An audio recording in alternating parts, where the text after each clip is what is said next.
Perkenalkan, saya uminya Mbak Asyaima dari Pekalongan. Habib, saya mau bertanya, kira-kira Habib bisa memberikan kiat-kiat apa saja agar kita bisa menjaga keistiqomahan kita agar senantiasa lekat dengan Al-Quran? Karena istiqomah Al-Quran. Agar hati kita senantiasa lekat dengan Al-Quran. Karena godaan di sekitar kita itu namanya manusiawi ya.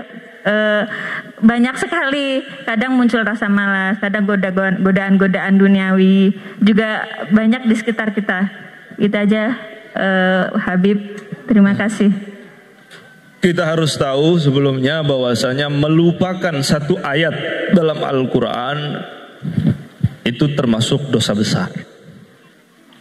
Termasuk dosa besar. Dalam sebuah riwayat, tidak ada seorang pun yang berjumpa dengan Allah membawa hal yang sangat berat dia pikul melebihi Al-Quran yang dia hafal kemudian dia melupakannya. Nah, itu berat itu. Jadi menghafal Quran itu artinya kita telah diberi amanah ya.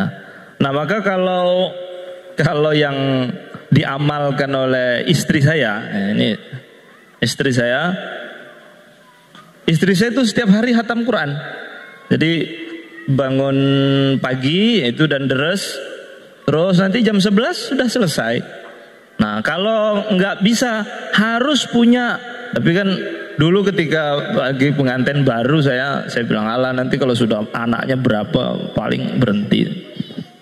Enggak, ternyata yang anggapan kita saja sesuatu itu menyibukkan. Karena kita nggak pernah merasa capek bernapas kan? Pernah kan? Wah, males napas terus capek. Nggak pernah kan? Oh, capek napas. Nah, antum jadikan Quran itu seperti nafas. Jadikan Quran itu seperti nafas. Ini kebutuhan saya. Sebagaimana saya hajat setiap saat kepada Allah, maka saya sebagai ahli Quran diberi oleh Allah amanah Quran, maka saya harus jaga Quran ini seperti saya itu menikmati nafas. Terus saja. Jadi kalau yang saya lihat, kalau saya nggak bisa seperti istri saya tuh. Nah, dia bisa ya sambil gendong anaknya sudah 4 sekarang, sambil gendong, sambil masak, sambil deres. Nah, itulah pentingnya bacaan Quran itu bil ghaib ya, enggak tanpa melihat. Nah, yang kedua ini dari saya nih untuk ibu itu aja ya, untuk ibu aja itu. Nanti istiqomah baca sholawat namanya Kamaliyah. Ada sholawat namanya sholawat Kamaliyah. Coba di searching Google itu sholawat Kamaliyah. Nanti bunyinya begini.